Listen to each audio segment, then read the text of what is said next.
Salut à tous, le journal du foot de ce lundi 29 novembre. Qui sera sacré Ballon d'Or 2021? Réponse ce lundi soir à la cérémonie de remise du trophée se déroule à Paris au théâtre du Châtelet. Parmi les 30 joueurs nommés, 3 favoris se dégagent nettement: Karim Benzema, Robert Lewandowski et Lionel Messi. L'Argentin est peut-être celui qui se dégage légèrement au vu de sa popularité et de la victoire de l'Albi Céleste en Copa América, même si Robert Lewandowski est celui qui a les meilleures stats avec 64 buts inscrits et 12 passes décisive délivrée en 53 matchs, toutes compétitions confondues. En club et en sélection, le Polonais fait encore mieux que son année 2020 déjà exceptionnelle. Benzema, lui, devra sans doute se contenter d'une place sur le podium. Dans le meilleur des cas, selon Marca, l'attaquant français aurait perdu tout espoir de remporter le Ballon d'Or. La campagne orchestrée par le Real Madrid n'aura pas suffi. Le buteur de 33 ans serait déjà au courant de la mauvaise nouvelle alors que les votes sont clos.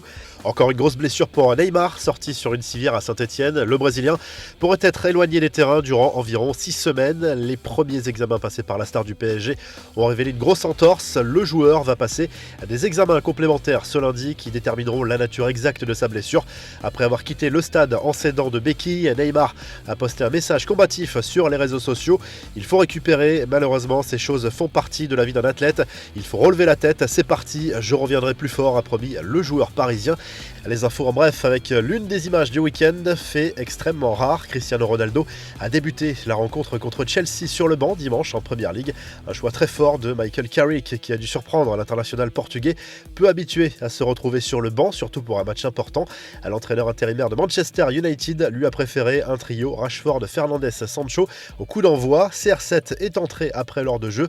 On reviendra sur ce match en revue de presse. Enfin, le club de Naples a dévoilé dimanche une statue de Diego Maradona, un bel hommage du club italien un peu plus d'un an après la disparition de la star du foot argentin.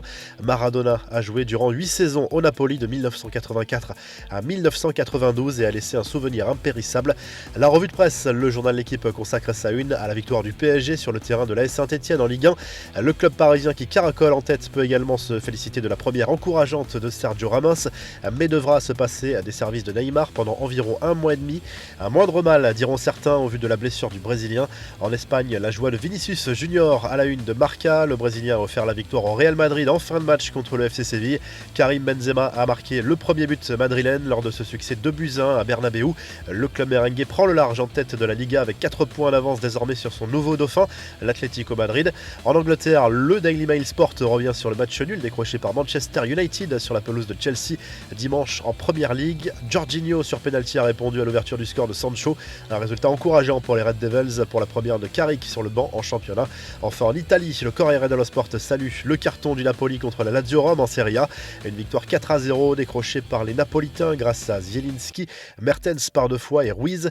Les joueurs de Luciano Spalletti sont seuls en tête du championnat italien avec 3 points d'avance sur l'AC Milan et 4 sur l'Inter. La Juve est 7ème à 14 points du leader. Si le journal du foot vous a plu, n'hésitez pas à liker et à vous abonner pour le retrouver très vite pour un nouveau journal du foot.